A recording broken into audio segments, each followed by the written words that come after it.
तो चलिए साथियों, सभी को हर हर महादेव। आप सब कैसे हैं? उम्मीद करूंगा कि आप सब अच्छे होंगे। I hope that you are fine and also I am fine. आपके साथ साथ मैं भी बहुत अच्छा हूं। तो महाराज रावण को हो भी क्या सकता है, आप सब जानते हैं जो है। तो आज मैं बात करूंगा साथियों इंग्लिश स्पोकन का, जो मोस्ट इम्पॉर्टेंट कह सकते हैं आप, गजब का डेंजरस टॉपिक है और काफी इंटरेस्टेड है टॉपिक, और आप सबको डरा के रखा है। तो आज मैं इसको ऐसा इजी वे में बताने वाला हूं कि आप सब इस टॉपिक को लेके बहुत ही इंटरेस्टेड हो जाएंगे। ठीक है, आपका इस क्लास के बाद ये टॉपिक बहुत ही इजी हो जाएगा। ओके, तो चलिए बने रहिएगा वीडियो पे और वीडियो को अंत तक देखिएगा। देखिए, आप किसी भी चीज को शुरुआत करते हैं, ठीक है, जरा से एक मिनट सुनिएगा मेरी बातों को। आप किसी भी चीज को अगर शुरुआत करते हैं तो आपको लगेगा कि पहले ही यार ये क्या जो है बकवास कर रहा है, तो आपको ऐसा लगेगा शुरू में कि क्या बक रहा है जो है। तो आपको ऐसा नहीं करना है। आप क्लास को पूरी देखिएगा। 15 से 16 मिनट की क्लास होने वाली है, ज्यादा नहीं। आपकी टाइम को लेके जाऊंगा, वेस्ट नहीं करूंगा। बस 15-16 मिनट हमको दे दीजिए और जिंदगी भर के लिए इन्फिनेटिव जो इंग्लिश ग्रामर का है आपका बहुत ही इजी हो जाएगा। ओके, तो आइए बात करूंगा इन्फिनेटिव। देखो साथियों, सबसे पहले मैं बात करूंगा इन्फिनेटिव का मतलब। बोलेगा तो इन्फिनेटिव आप समझ जाइएगा कि क्रिया में ना नी ने आया है। ठीक है, इन्फिनेटिव का मतलब ही होता है ना नी ने। ओके, तो इन्फिनेटिव का मतलब क्या होता है साथियों? ना नी ने। ओके, इन्फिनेटिव का मतलब ही ना नी ने होता है। तो सबसे पहले मैं बता दूं, नॉन फाइनाइट वर्ब का एक भाग होता है इन्फिनेटिव। हमने जिरंड बता दिया, पार्टिसिपल बता दिया, अब बारी है इन्फिनेटिव की। ओके, तो आपको आपने जिरंड वाली क्लास को बहुत सारा प्यार दिया, बहुत सारा जो है सपोर्ट किया। आप सबको बहुत सारा थैंक यू सो मच, और इस क्लास को भी प्यार दीजिएगा। तो इन्फिनेटिव बता दूं क्या है। इन्फिनेटिव नॉन फाइनाइट वर्ब का एक भाग होता है। नॉन फाइनाइट वर्ब के 3 भाग होते हैं। पहला भाग होता है पार्टिसिपल, दूसरा होता है जिरंड, तीसरा होता है इन्फिनेटिव। तो इन्फिनेटिव को आज हम पढ़ने वाले हैं। हमने पार्टिसिपल और इन्फिनेटिव दोनों जिरंड पढ़ लिए हैं, आज इन्फिनेटिव पढ़ने वाले हैं। ओके, तो क्या इन्फिनेटिव का मतलब होता है ना नी ने, यानी कि हिंदी वाले वाक्य में आपको क्रिया के साथ ना नी ने दिख गया जहां पे, वह आपका इन्फिनेटिव होगा। तो होगा ही होगा। ओके, तो देखो क्या है। तो देखो साथियों, इन्फिनेटिव आपका क्या होता है। देखो, जब फाइनाइट वर्ब बोले तो इंग्लिश वाले जब आप ट्रांसलेट करेंगे जो आपकी क्रियाएं होती है उसी को आप फाइनाइट वर्ब बोलते हैं। ठीक है, फाइनाइट वर्ब क्या है, इसकी भी एक वीडियो हमने बना दी है। फाइनाइट वर्ब क्या है इंग्लिश ग्रामर में, जाके देख लीजिएगा। ओके, तो क्या है, देखो, जब फाइनाइट वर्ब की क्रिया क्रिया के पहले टू लग जाता है। ओके, क्या लग जाता है? टू लग जाता है। टू लग जाता है तो वह क्या हो जाता है? इन्फिनिटिव हो जाता है साथियों। ओके, तो वह इन्फिनिटिव हो जाता है। ओके, तो वह इन्फिनिटिव होता है। इतनी बात क्लियर? जी हाँ, इतनी बात क्लियर है आपकी। यानी कि जब फाइनाइट वर्ब की क्रिया के पहले टू लग जाता है तो वह इन्फिनिटिव हो जाता है। जी हाँ, इन्फिनिटिव हो जाता है। अर्थात बोले तो, हाँ, अर्थात क्या है? अर्थात का भी मतलब समझाइए। यानी कि हिंदी वाक्य में क्रिया के साथ, यानी कि क्रिया के साथ क्या आएगा? ना नी ने। ओके, हिंदी वाक्य में क्रिया के साथ ना नी ने आता है तो वह आपका क्या होता है साथियों? इन्फिनिटिव होता है। That is called infinitive sentence. Okay, infinitive. अब क्या है, देखो एक क्या फंडामेंटल लटका हुआ है, यह नाउन एडजेक्टिव एडवर्ब का कार्य करता है। ठीक है, यानी कि यह वाक्य में नाउन एडजेक्टिव एडवर्ब। नाउन का मतलब क्या है? नाउन बोले तो यह कर्ता वर्ता का कार्य करेगा। यानी कि आप देखते हैं किसी सेंटेंस में, किसी मान लीजिए किसी सेंटेंस में सबसे पहला वाला स्थान कर्ता का होता है। ठीक है, तो वहां पे मान लीजिए सबसे पहले आपको इन्फिनिटिव ही दिख गया तो वह इन्फिनिटिव वहां पे नाउन का कार्य करेगा। नाउन कौन सी नाउन? प्रॉपर नाउन, जिसे आप व्यक्तिवाचक संज्ञा कहते हैं। ठीक है, एडजेक्टिव बोले तो क्रिया की विशेषता बताता है। यानी कि हमने देखो एक आदमी देखा। ठीक है, आदमी, हमने एक क्या देखा? आदमी देखा। तो हमने देखा आदमी, तो मैंने देखा क्या देखा? आदमी देखा था, हमने ही देखा था। तो आपकी नाउन नाउन यानी कि जो आपका करता रहेगा उसी की विशेषता बताएगा। ठीक है, कैसा है? काला है, गोरा है, मैं काला लड़का हूँ। ठीक है, अब क्या है? एडवर्ब, यानी कि जो बोलते हैं ना कि जो क्रिया की विशेषता बताता है। जैसे मैं भागा, ठीक, मैं बहुत तेज भागा, तो ये आपका एडवर्ब है। ओके, इतनी बात क्लियर। बहुत तेज भागना मतलब भाग तो रहे हो, भाग में आपकी स्पीड कैसी है तो आपका हो जाता है एडवर्ब। ओके साथी, इतनी बात क्लियर? जी हाँ, कार्य करता है। तो अब देखिए, इन्फिनेटिव आपका दो प्रकार का होता है साथियों। तो इन्फिनेटिव दो प्रकार में क्या है? पहला आपका सिंपल इन्फिनेटिव है, दूसरा आपका जिरंडल इन्फिनेटिव है। ओके, तो हम पहले पढ़ने वाले हैं सिंपल इन्फिनेटिव को, बाद में पढ़ेंगे हम जिरंडल इन्फिनेटिव को। ओके, इतनी बात क्लियर। तो इसको हम इरेज कर देते हैं। जी हाँ, ये फंडामेंटल को इरेज किया जाए तो हम पहले पढ़ने वाले हैं किसको, सिंपल इन्फिनिटी को साथियों। ओके, सिंपल इन्फिनिटी को हम कवर करेंगे। चलिए, कुछ है नहीं, जब वर्ब की फर्स्ट फॉर्म के पहले टू लग जाए तो आपका इन्फिनिटी हो जाता है। अगर उसमें आईएनजी जोड़ोगे तो वो जीरंड हो जाएगा। जीरंड हमने बता दिया है।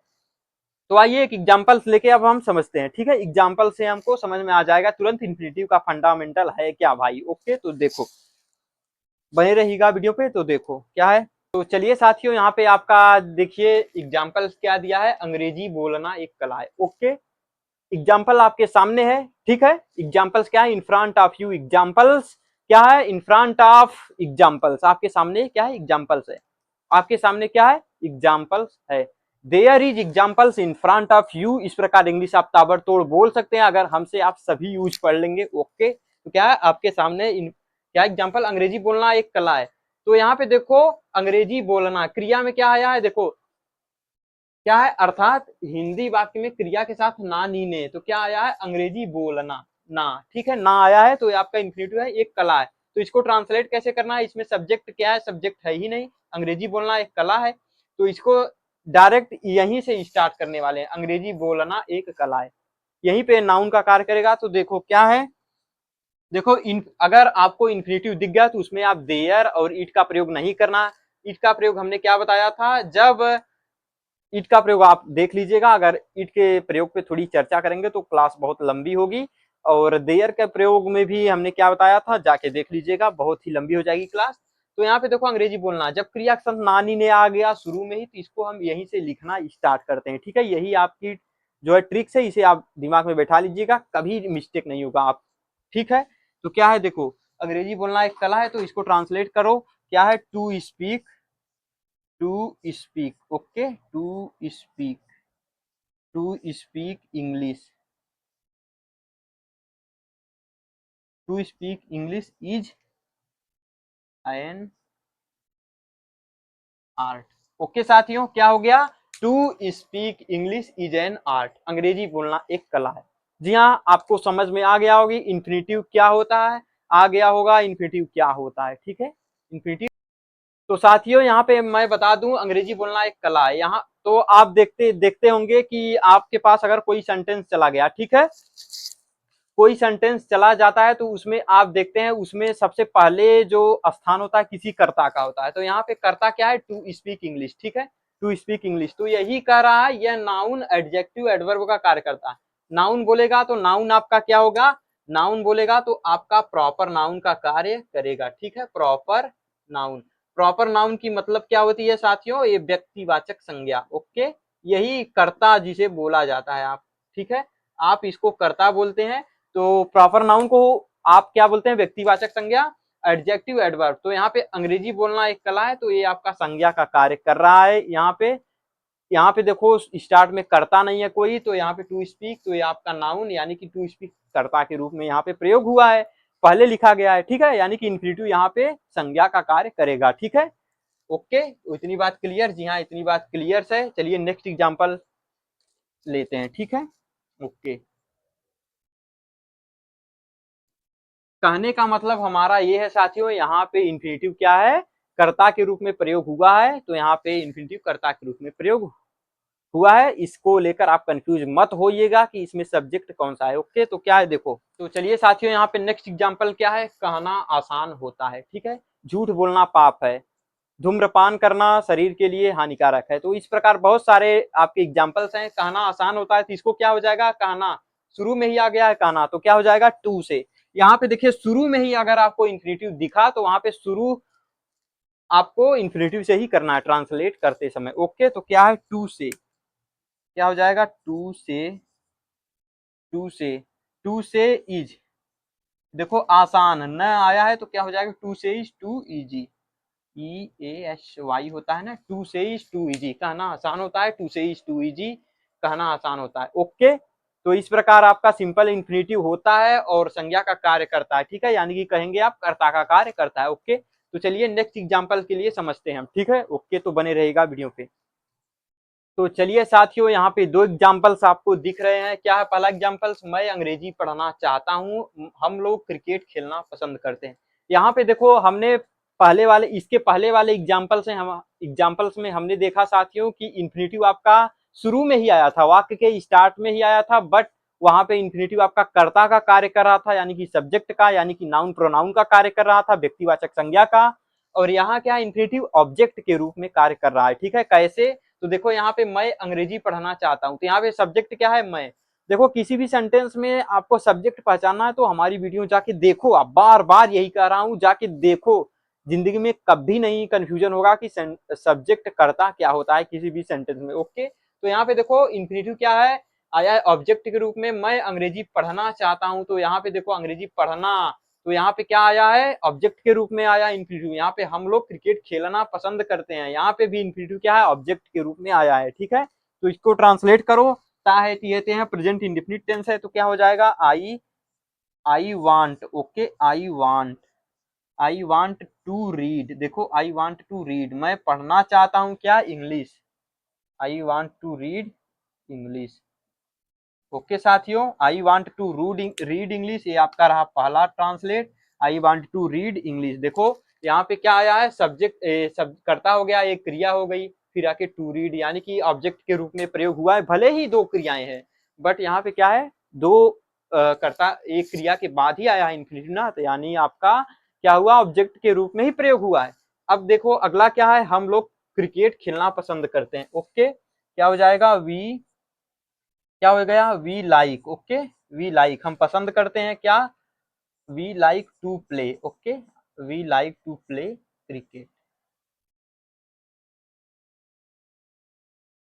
ओके साथियों, we like to play cricket, हम लोग क्रिकेट खेलना पसंद करते हैं। तो इस तरह देखिए यहाँ पे इन्फिनेटिव क्या है? जो है ऑब्जेक्ट के रूप में कार्य करता है। हम सुबह टहलना चाहते हैं, हम लोग हम उनसे बात करने के लिए उत्सुक हैं।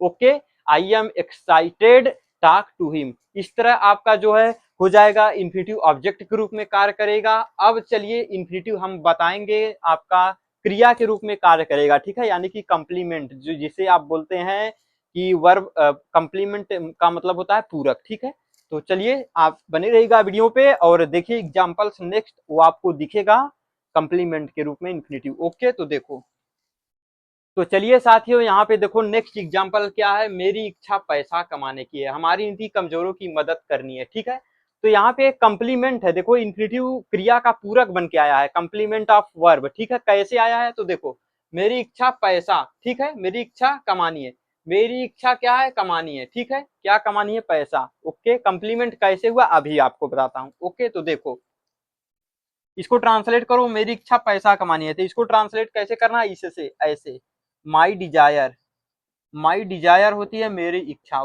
माई डिजायर इज। अब देखो जो इज ए मार वाज वेयर के बाद आता है वही आपका क्या होता है? कंप्लीमेंट, यानी कि वही पूरक होता है। तो मेरी इच्छा क्या है? पैसा कमानी है, माई डिजायर इज। अब देखो is to is to earn. Okay, यानी कि यहाँ पे जो अर्न है, कमानी, यही आपका कंप्लीमेंट है। मेरी इच्छा पैसा है, मेरी इच्छा पैसा है, मैं बोल रहा हूँ मेरी इच्छा पैसा है यार, मेरी इच्छा पैसा है, माई डिजायर इज मनी, मेरी इच्छा पैसा है। बट क्या है? मेरी इच्छा पैसा कमानी है, यानी कि कमानी जोड़ देंगे तो आपका अच्छा भाव दिखने लगेगा, गुड इमोशंस आने लगेंगे। तो क्या है? My desire earn is to earn. Okay, earn money, is to earn money.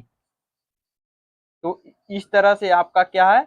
ये कंप्लीमेंट के रूप में इन्फिनेटिव आया है। अब क्या है? हमारी नीति कमजोरों की मदद करनी है, तो क्या है? हमारी नीति क्या है? मदद करनी है। ठीक है, हमारी नीति क्या है? करनी है, क्या करनी है? मदद करनी है। तो यहाँ पे जो मदद आया है ना, यही आपका कंप्लीमेंट है साथियों, यही आपका क्या है? पूरक है, ये आपका क्या है? पूरक है। ओके, तो क्या हो जाएगा? आवर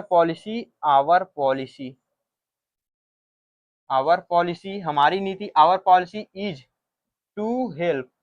जो इज एम आर के बाद आएगा वही आपका कंप्लीमेंट है। सीधे आंख बंद करके आप कहिएगा, जो इज एम आर के बाद आता है, वाज वेयर के बाद आता है, वही आपका कंप्लीमेंट है। तो our policy is to help, यानी कि मदद करनी, यही आपका क्या? कंप्लीमेंट है, सीधी सी बात। ओके, यही पहचानने का तरीका है, जो is M R was where के बाद आएगा वही आपका कंप्लीमेंट है। Okay, our policy is to help the poor. Okay, help the to earn. Okay साथियों, इतनी बात क्लियर? जी हाँ, इतनी बात clear. My desire is to earn, इसमें कम्प्लीमेंट क्या है? To earn. इसमें क्या है? टू हेल्प, यानी कि कमानी है और मदद करनी है, यही आपका क्या है जो है कम्प्लीमेंट है। तो इन्फिनेटिव संज्ञा के रूप में आता है, एक ऑब्जेक्ट के रूप में आता है, एक कम्प्लीमेंट, तीनों हमने बता दिया।